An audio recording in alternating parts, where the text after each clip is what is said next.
Welcome back to my kitchen, friends. I'm excited you're here with me today. I am Becky from Acre Homestead. Today we are going to be making fig onion balsamic chutney.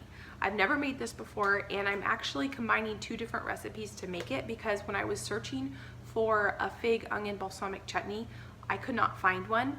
My favorite canning cookbook is the Ball Canning Cookbook, but they didn't have one in there. And so what I did is my sister had a big stack of canning cookbooks, and I went through and I found a fig balsamic chutney and I found an onion jam. So what I'm going to do is I'm going to combine those two recipes. I've never done this canning before, combining multiple recipes. The only worry I have is that is it going to set up. So we will attempt this together and we will see if it works. So the first recipe I got is from America's Test Kitchen, and I am doing the fig balsamic jam. And then I'm going to combine the Taste of Home canning issue. They have a caramelized onion jam. The only thing I'm going to change in the onion recipe is it calls for clove and ginger, and I'm going to go ahead and leave those out. I like clove and ginger a lot, but I just feel like with the profile that I'm going for and what I want to use this with, I'm going to go ahead and just skip those two spices. So let's get cooking.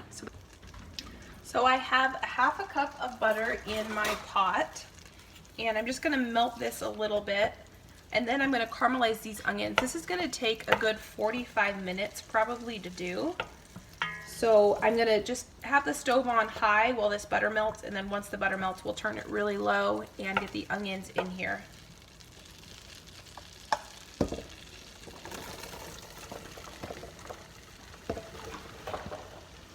So I know this looks like a lot of onions, but this is going to cook down a ton.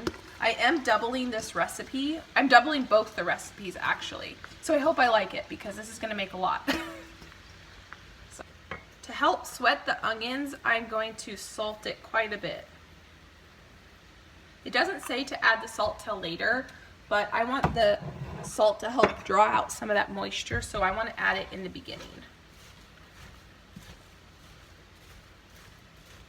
While I have the onions cooking, I'm going to go ahead and cook down the figs. So I've got 3 pounds of figs here, and I turned the stove on medium.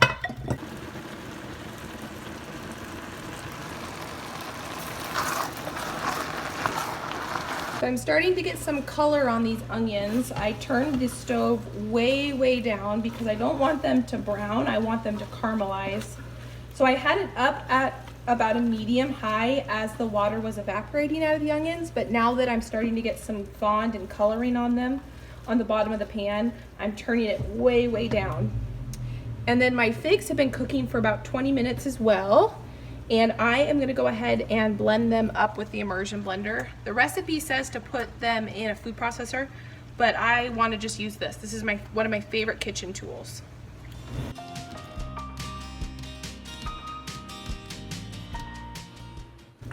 I made a video a while back about making just fig jam, and people asked a lot about why these figs are green, and it's just the variety. Ooh, I'm gonna turn that way down. I'm gonna turn that off. Okay.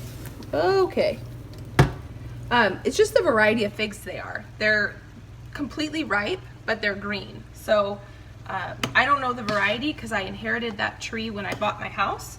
There you go. You can see that a little bit better now. So I'm going to let that keep cooking, and I'm going to get it about 3 times this dark. Caramelized onions are one of the best things in life. If you've never made them, they're a labor of love. I've been here for 40 minutes watching this pretty closely. But if you make them, you will never go back. I think I'm going to call this good. I think we're going to call these onions cooked. They're pretty brown. They're actually browner in person than they're showing up on the video. So what I'm going to do now is I'm going to go ahead and pour in my figs that I've cooked down and blended.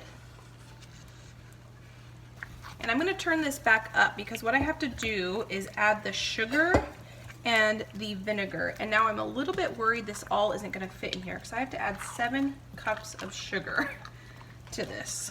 So I might get another pot out depending on how this goes. I think that might actually work. This is some apple cider vinegar. I'm going to put the recipe down below so you can follow along that way if you'd like. I pre-measured these and I don't remember the exact measurements to tell you. So that was lemon juice.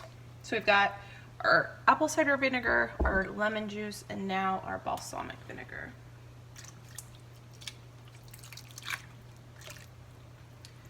And our spices. Mustard powder, whole mustard, and salt. I'm leaving out the cloves and ginger. I still have to add pepper. I haven't got the pepper out yet, I guess. I'm going to let this come to a hard boil where I can't stir the boil away. And then I'm going to add a little bit of sugar and pectin mixed together. And then I'll let that boil together for a little bit. So the recipe calls for white pepper. I don't have white pepper.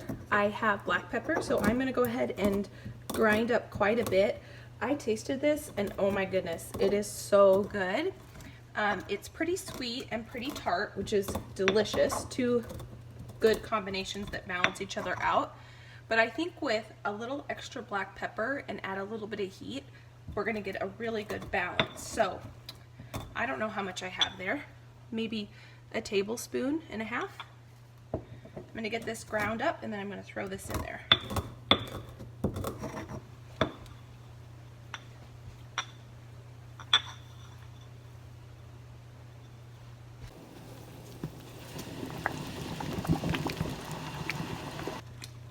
So this is now boiling where if I'm stirring, it continues to boil. So I'm going to go ahead and add my pectin and sugar. And I'm going to let this cook for 2 minutes. Look at that. It looks so good. I put a little bit in the freezer. I just took a little dish. This was the one that had the sugar and pectin in. And I just put a little bit and I just stuck it in the freezer to check it set. And it looks thick enough for me. So I'm gonna call that done.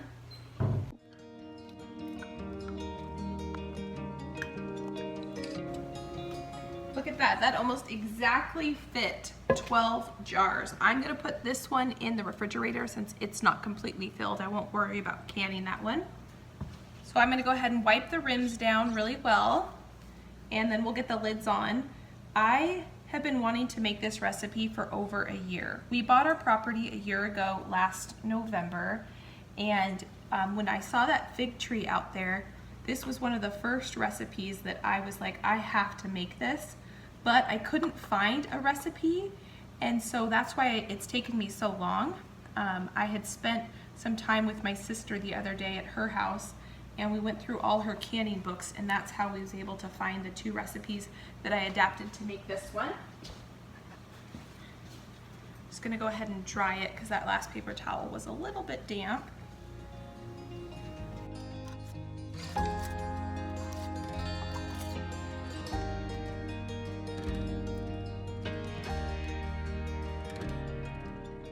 Once those come to a roiling boil, I'll set the timer for 10 minutes.